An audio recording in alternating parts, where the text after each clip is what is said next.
नमस्ते, मेरा नाम मोनिका है। आज हम वान थ्योनी का कृषि भूमि उपयोग सिद्धांत को देखेंगे।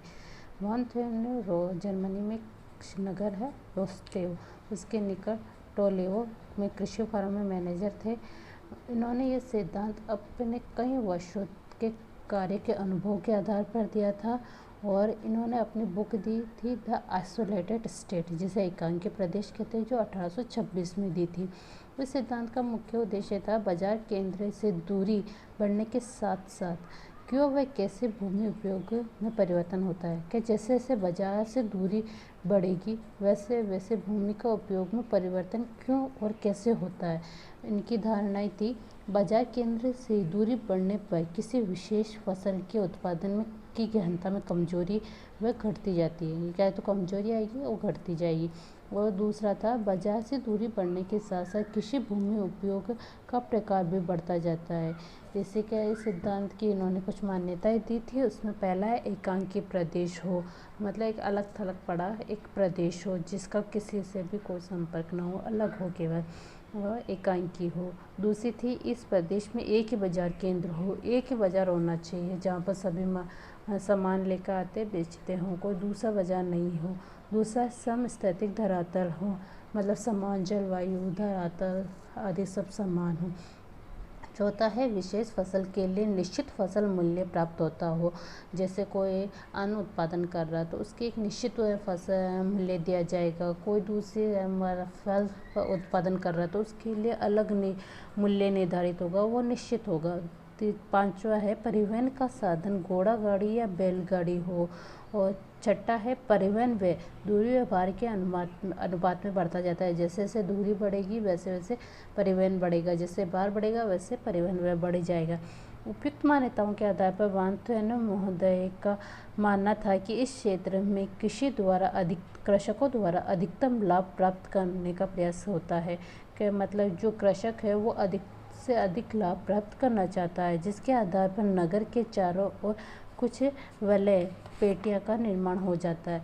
किसानों का जो लाभ प्राप्त होता है वो क्या होता है, उसमें उत्पादन की लागत और परिवहन खर्च दोनों को जोड़कर जो बाजार का मूल्य, उस फसल का बाजार मूल्य है उसे घटा देंगे तो उससे किसान का लाभ निकल जाएगा। वान थ्योनी महोदय ने 6 सकेंद्रीय वलय पेटियां मानी थी। इसमें पहली है बागवानी व दुग्ध उत्पादन। बागवानी व दुग्ध उत्पादन है जो ये वलय पेटी, ये सबसे पहली वलय पेटी मानी थी। इसमें था कि केंद्र के चारों ओर ये क्षेत्र शीघ्र खराब होने वाली व दैनिक उपयोग में आने वाली सामग्री का उत्पादन करा जाएगा। और इस नगर के ये जो भी होगा जिसमें उसमें जो शीघ्र खराब हो जाएगी, दूध जल्दी खराब हो जाता है, फल सब्जियाँ जल्दी खराब हो जाएगी, वो वाली आएगी।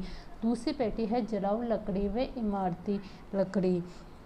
डेयरी फार्म के चारों ओर जलाऊ लकड़ी व इमारती लकड़ी का क्षेत्र है, क्योंकि जो ये प्रतिदिन उपयोग में आती थी उस टाइम में लकड़ी ईंधन के रूप में लकड़ी का ही प्रयोग करते, तो ये डेली प्रतिदिन यूज़ में आती थी इसीलिए। और ये अधिक भारवान होती थी, लकड़ियाँ भारी है तो अधिक भारवाहक होने के कारण इसे नगर के समीप ही लगा जाएगा, क्योंकि जितना दूर होगा उसमें परिवहन का व्यय भी तो बढ़ जाएगा ना, इसीलिए। और तीसरी पेटी है गहन कृषि और पड़ती रहित भूमि। इसमें है कहना जो वहाँ के नगरवासी हैं उनके लिए खाद्यान्न उत्पादन के लिए जो अन्न फसल होगी वो गहनता से उत्पादन किया जाएगा, लेकिन उसमें कोई पड़ती भूमि नहीं छोड़ी जाएगी। चौथी है कि फसल उत्पादन और पड़ती रहित। इसमें फसल का उत्पादन तो किया जाएगा लेकिन पड़ती भूमि छोड़ दी जाएगी। पड़ती भूमि वो होती है जो इस साल फसल बोई, 2 साल फसल बोई, तीसरे साल फसल बोई, फिर 1 साल के लिए उसे छोड़ देंगे ताकि उसकी जो वापस आ सके। पांचवा वाला केंद्र है त्रितंत्र प्रणाली। त्रितंत्र प्रणाली क्या होती है, ये है ना यूरोप में अपनाई जाती थी ज़्यादातर। इसमें था कि एक पड़ती है, एक जमीन का 1/3 में अनाज उत्पादन किया जाएगा, 1/3 में चारागाह रखा जाएगा, 1/3 में पड़ती भूमि रखी जाएगी। फिर अगले साल एक जो इसमें पहले अनाज उत्पादन किया गया था, अब उसमें चारागाह छोड़ देगा, फिर वो जिसमें चारागाह था वहाँ पे अन्न उत्पादन होगा। मतलब ऐसे बदल दी जाएगी, तीनों को बदल बदल के करी जाएगी, इसे तंत्र प्रणाली कहेंगे। और छठी है का लास्ट में पशुपालन। पशुपालन सबसे एंड में रखा गया है, वहाँ स्थायी चारागाह रखा जाएगा। फिर वहीं से हमको मांस का मतलब कि उत्पादन कराया जाएगा। जो पशु मांस वगैरह के लिए सही ज़्यादा उपयुक्त है, उन्हीं का ज़्यादातर उसका उपयोग किया जाएगा वहीं पे।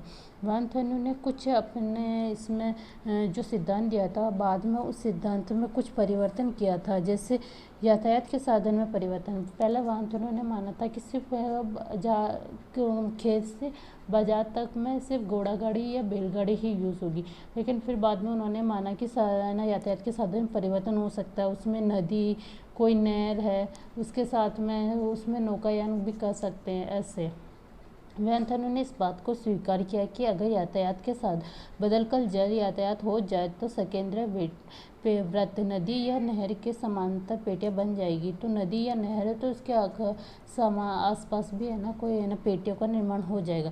दूसरा उन्होंने माना कि पृष्ठ प्रदेश में अन्य केंद्र की उपस्थिति। उन्होंने पहले एक ही बाजार केंद्र माना था, लेकिन बाद में उन्होंने ये भी माना कि अगर कोई दूसरा बाजार केंद्र आ जाए तो उसके कारण भी बाजार पेटियों में परिवर्तन होगा। वानथेन्यू ने इस बात को स्वीकार किया कि इस क्षेत्र में अगर कोई छोटा सा नगर या किसी प्रदेश होता है तो उसके पास भी कृषि उपयोग बड़े नगर के विरुद्ध दिशा में छोटे नगर के आसपास केंद्रीय भूमि उपयोग वृत्त बन जाएंगे, अर्थात छोटा नगर भी आसपास की भूमि उपयोग को प्रभावित करेगा।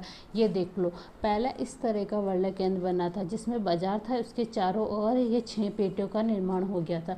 लेकिन जैसे ही नदी का निर्माण हुआ है तो है ना उसके आसपास भी सकेंद्रीय पेटियों का निर्माण हो जाता है। ऐसे परिवर्तन को माना था। थैंक यू आज की वीडियो देखने के लिए।